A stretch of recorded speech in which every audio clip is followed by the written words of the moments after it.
La cámara de mi celular no es muy buena, pero ahí tenés la unión doble de entrada de agua fría, la válvula de alivio. Después de este lado tenés, te puse un niple de bronce. Como acá tenemos la salida de agua caliente, que soporte un poco mejor, la unión doble de acople de agua caliente.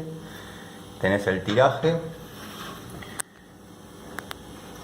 o sea, la vista es así.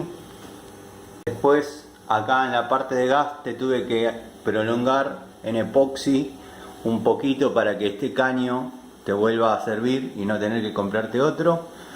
Y el termo está funcionando a la perfección. ¿Ves? Si yo corto, corta, lo prendo, prende. O sea, y la vista terminada es así. Ahí tiene el bollo este, que bueno, lo tenía desde el embalaje, pero es ajeno a mí. Y la pregunta es si te tengo que dejar cerrada esta llave de paso o abierta.